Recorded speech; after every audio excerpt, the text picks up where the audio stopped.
కేవలం 4 నెలలు మాత్రమే కనిపించే గుడి. సంవత్సరంలో 4 నెలలే కనపడుతుంది అంటే మిగతా నెలల్లో ఏమవుతుంది?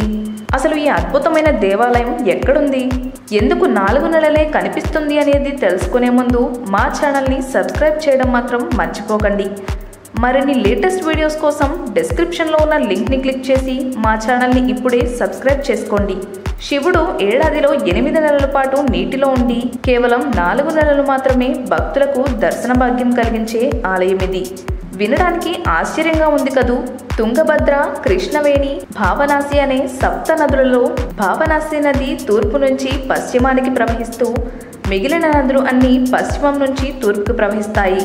ఈ నదులు అన్నీ కలిసి జ్యోతిర్లింగం ఉన్న శ్రీశైలం పుణ్యక్షేత్రాన్ని తాకుతూ చివరికి సముద్రంలో కలిసిపోతాయి. దేశంలో ఏ ప్రాంతంలోనూ కనిపించని విధంగా ఈ నదులన్నీ ఒకచోట సంగమేశ్వరం వద్ద కలుస్తాయి.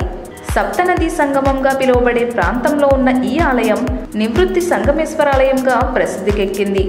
1000 సంవత్సరాల చరిత్ర ఉన్న పవిత్ర స్థలం ఈ దేవాలయం. ఎందరో మునులు తపస్సుకు ఆశ్రయించిన ప్రాంతం ఇది. ఒక్కసారి స్థల పురాణాన్ని పరిశీలిస్తే పూర్వం ఈ ప్రాంతంలో దక్షయజ్ఞం జరిగిందని, ఈ సమయంలో దక్షుడు తన భార్యను అవమానించడంతో ఆమె యజ్ఞవాటికలో పడి మరణించిందని స్థల పురాణం చెబుతోంది. సతీదేవి శరీర నివృత్తి జరిగిన ప్రాంతం కాబట్టి నివృత్తి సంగమేశ్వరాలయంగా ప్రసిద్ధికెక్కింది అంటుంటారు. పాండవుల వనవాసం సమయంలో ధర్మరాజు ఇక్కడ శివలింగాన్ని ప్రతిష్ఠించాలని నిర్ణయించాడట. ఆయన ఆదేశముతో శివలింగం తీసుకురావడానికి కాశీకి వెళ్లిన భీముడు ప్రతిష్ఠ సమయానికి రాలేదు. ఋషుల సూచన మేరకు వేపముద్దని శివలింగంగా మలిచి ప్రతిష్ఠించి పూజలు చేశాడు ధర్మరాజు.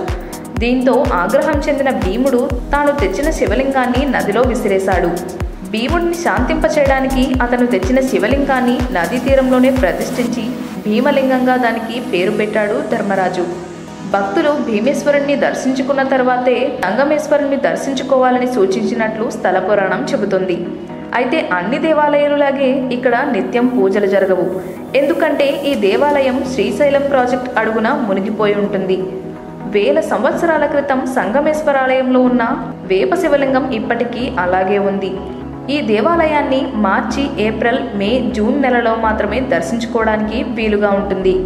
ఎందుకంటే మిగతా నెలలో ఈ దేవాలయం నీటిలో మునిగి ఉంటుంది. ఈ వీడియో కనుక మీకు నచ్చినట్టయితే లైక్ చేయండి, షేర్ చేయండి. మరిన్ని లేటెస్ట్ అప్డేట్స్ కోసం మా ఛానల్ని సబ్స్క్రైబ్ చేయండి.